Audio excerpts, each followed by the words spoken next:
escolhe idade, cor, religião, classe social. Estamos falando sobre a depressão. Respostas e esclarecimentos sobre esses e outros questionamentos você acompanha agora com uma entrevista com o psicólogo Pietro Ribeiro Lamounier. Tudo bem, doutor Pietro?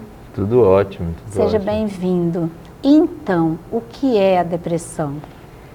A depressão, ela é um processo onde a energia psíquica, ela regride, quer dizer, ela é o processo onde a sua atenção se volta muito para dentro.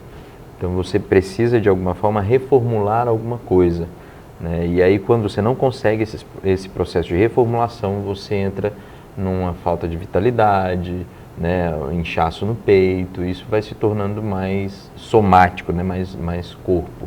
Esses são os sintomas ou os sinais? Quais são os sinais que a gente precisa estar atento para prevenir? Um deles é isso que eu falei, né? Que é a falta de vitalidade, que começa a ter essa falta de energia para fazer as coisas. Você sente uma dor, uma pressão no peito, onde tem dificuldade de respirar, né? Vontade de dormir muito, ou estados de mania também podem acontecer, que é esses estados eufóricos, de muita alegria, né? E aí de repente você vai muito para baixo e aí quer ficar mais na cama, quer dormir mais, quer desaparecer do mundo. Esses são sintomas assim que permeiam a depressão. A depressão tem cura? Na verdade, assim, o ato melancólico, ele é uma coisa natural do ser humano. A gente precisa mesmo desses momentos de reflexão, né? O problema todo é quando a gente não consegue lidar com esses momentos. Quando a gente quer fugir deles ao invés de tentar achar dentro deles uma resposta. Então, quando a gente consegue se utilizar da depressão para ampliar a consciência, para melhorar um conhecimento nosso, ela pode ser útil nesse sentido, né? Mas quando a gente não consegue, ela vai te desequilibrar. Porém, tem como você retornar ao equilíbrio. Eu não sei se a gente poderia chamar de cura, né? Mas retornar a um equilíbrio, sim. Por que a gente sofre? Nossa, tem tanta coisa que permeia o sofrimento, mas eu acho que uma das coisas mais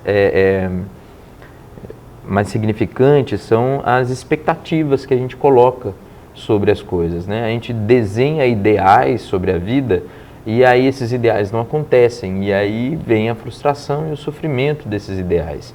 E a depressão vem muito nisso, né? De você olhar e falar assim, poxa, aquilo não aconteceu como eu queria, nada acontece como eu quero, que droga, isso não acontece do jeito que eu quero, não vai acontecer nunca, e aí você entra nesse looping, né? De frustração, de pessimismo.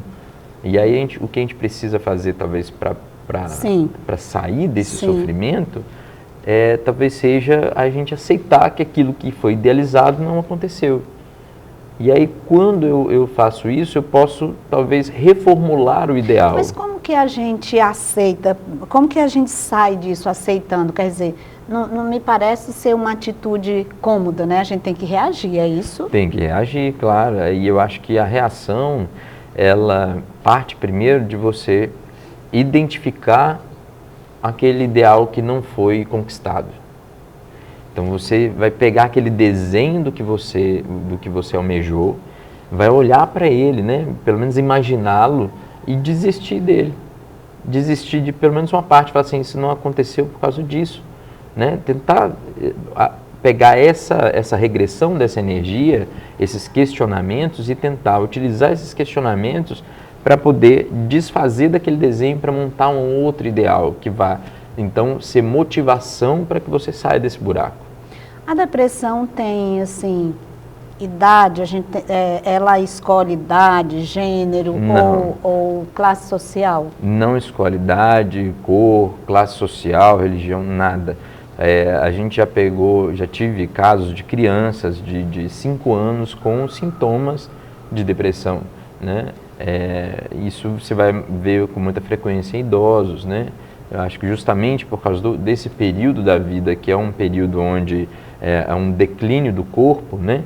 Não digo que seja da alma, mas do corpo é um declínio, então a gente acaba tendo esses processos de entrada na depressão. A gente também tem esse momento agora de estar num processo de uma geração que está mais frágil para algumas coisas. Então a gente acaba vendo em jovens, muitas vezes, esses processos depressivos. E a ansiedade, ela anda junto com a depressão? Muito, porque a ansiedade, ela também é um processo natural, ela é um processo onde está pedindo para o corpo para reagir, né? E a reação é sempre de se preparar para o que vem, né? O que é que vai acontecer? O que é que vai acontecer? Então, essa ansiedade, ela acaba também nutrindo esse processo depressivo. Para a gente encerrar, a gente passou por um período, ainda está nele, mas está menos, vamos dizer, intensivo, que é a questão da pandemia, que nós Sim. tivemos que recorrer, inclusive, muita tecnologia. Sim. Hoje a gente está muito conectado com essa tecnologia. Até que ponto a tecnologia, ou ela não influencia nesse? Como é que a gente faz para utilizar a tecnologia, mas não se absorver totalmente para de repente entrar num processo desse, depressivo ou de ansiedade? Sim, a tecnologia ela é uma ferramenta como qualquer outra. E como tal ela tem que ser utilizada como ferramenta, não como subsistência, né? E aí o que está acontecendo, o que aconteceu na pandemia é que ela foi utilizada como subsistência, né? Ou a gente tinha essa tecnologia para sobreviver, né? Ou pelo menos para a mente estar ocupada nesse momento e o tempo passar, ou a gente entrava em conflitos dentro de casa, fora de casa, né? Entrava nesses processos depressivos, ansiosos, né? Como aconteceu, né? Com muitas pessoas. Mas a tecnologia, ela teve as suas consequências, está demonstrando para a gente muitas das consequências, irritabilidade, falta de contato social ou habilidade social, muitos momentos de lapso de memória. Então, tem muitas pesquisas que vêm saindo agora mostrando que esses sintomas vêm no pós-pandemia e muitas vezes está ligado ao excesso de tecnologia. Bom, o nosso tempo terminou. Muito obrigada pela sua gentileza de vir ao nosso programa trazendo informações tão esclarecedoras sobre um tema que, inclusive, eu estava lendo um material científico sobre a ansiedade e que de três pessoas, uma sofre ansiedade no mundo. Quer dizer, é um índice muito preocupante, né? Muito então, preocupante. muitíssimo obrigada pelos seus esclarecimentos. Eu que agradeço. Obrigado a todos e estou à disposição sempre. Não saia daí, porque daqui a pouco a gente tem uma entrevista com o artista Sank Lima.